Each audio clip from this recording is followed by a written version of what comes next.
Voy, kumush yolatgan ekan. Kumuşmuke? Ha, kumush yolatgan ekan. Xo'p. 4% kumush var ekan. Ha. 61% mes, 25% zinik. Kumush yolatgan ekan. Qaralar do'stlar ham, ma akamiz Dilmurod akam mishada mushunda kon buyumlarni ilm setim qiladigan qashtashi soat anaqaga mushunda kon buyumlarni ilm setim qildi akamiz. Ma bir tal bir narsani olibgan. Mes eski narsa deb turib, azaqatingiz aqchani. Tekshirib baqsam ukam dedi, hozir kelib tekshirsak, kumush yalatgan narsa chiqdi. Demak, nurg'un do'stlarimiz var bunday narsalarni mes yoki ro degan nima? Alyomin ha. Alyomin deb turib, uqmay sitib qolgan do'stlarimiz bormi? Adamga o'xshash alyomin deb qo'yib, keyin kumush chiqib qolgan avvallar jiq degan akimizning narslarini tekshirib baqili. Qancha tal tali keladi qani ha? Mana qaralaman tekshirsak mana. Agi degan ma kumushga vakillik qiladi ha, 4% kumush. Maut nimaga ma CO degan 61% degan mis, maut zinik, maut nikel. Asosliqi bunday narsalarga ko'pincha kumush materialga zinikni, ya'ni sinikni qo'shib hijimni ig'irlashtirdi. Kon mallarda. Yaxshi mallar olib qolsa, kumush persenti yuqoriroq chiqdi, zinik miqdori sal tuvarroq chiqdi. Demak, bu madam foydali degan gap. Yaxshi.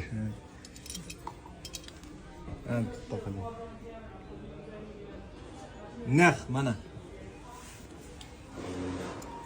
34% kumush. Mana. Mis 30%, zinik 32%. Ma kumush degan gap mana.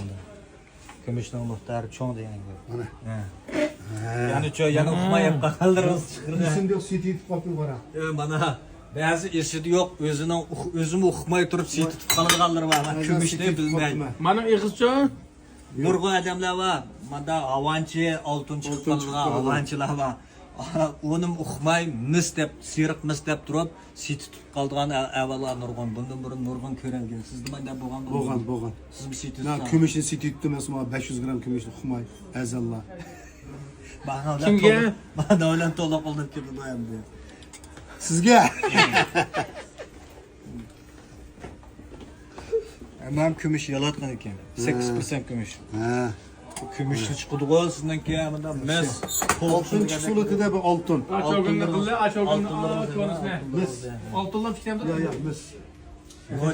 Nochna. Tekshirganmi? Ha tekshir. Mushuncha mana. Avchu. Qazon Tekshirma onu bekir. qazon. Sitibdi mana hozir Abdurazakda. O yangi qazon.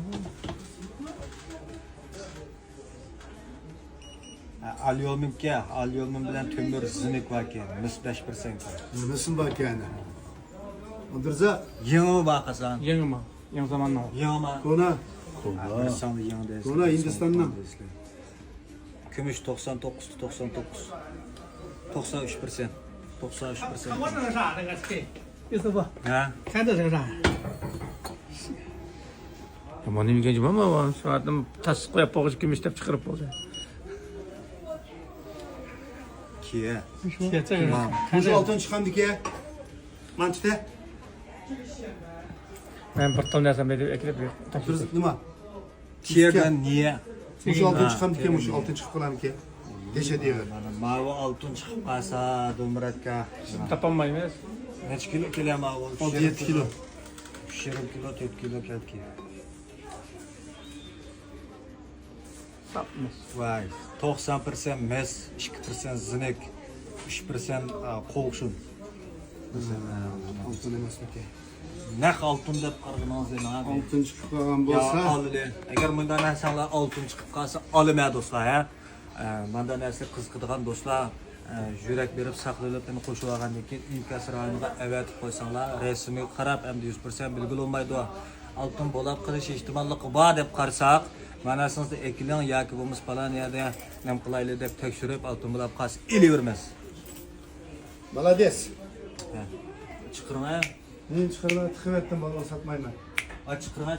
O satmayman, malman tekshir. Aç tıkıvağınızı çıkarmışsınız. Öyde o. Ya aşın Ya o çıkarmışsınız. öyde o altın çıkıdı o. Aşın çıkarmışsınız tek şey. Ma o Ha. kümüşken ma bu. Tekşir ha.